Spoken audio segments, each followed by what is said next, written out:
Instagram లో నన్ను ఒక క్వశ్చన్ అడిగారండి, ప్రోటీన్ పౌడర్స్ తీసుకోవచ్చా లేదా, అది హెల్దీయా కాదా అని. ఫస్ట్ బాడీకి కావాల్సిన న్యూట్రిషన్ గురించి ఒకసారి చూద్దామండి. న్యూట్రిషన్ అంతా కూడా ఏంటంటే మైక్రో న్యూట్రియంట్స్, మ్యాక్రో న్యూట్రియంట్స్ గా డివైడ్ అవుతాయి. ఈ మ్యాక్రో న్యూట్రియంట్స్ ఏంటంటే ఎక్కువ కావాలండి బాడీకి, అంటే carbohydrates, proteins, fats macro nutrients కింద వస్తాయి.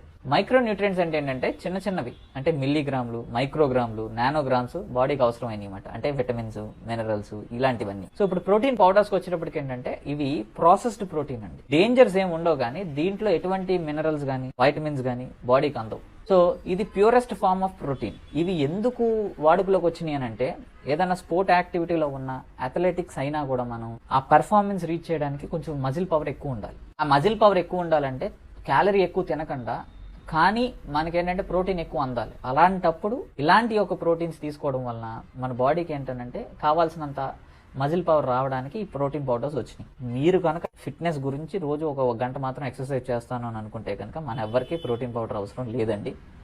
మీకు ప్రోటీన్ తక్కువగా తింటున్నాను అని అనుకుంటే కనుక ఎగ్స్ తీసుకోండి, పాలు తీసుకోండి, పన్నీర్ తీసుకోండి, మిల్ మేకరు, సోయ్ ప్రోటీన్ ఉంటుంది, చికెన్, మటన్, ఫిష్, ప్రాన్ ఇవన్నీ కూడా ప్రోటీన్ సోర్సెస్ అండి. దీంట్లో న్యూట్రియంట్ వాల్యూ, మైక్రో న్యూట్రియంట్స్ కూడా ఉంటాయండి. మనకు కావాల్సిన మినరల్స్, వైటమిన్స్ కూడా బాడీకి అందుతాయి.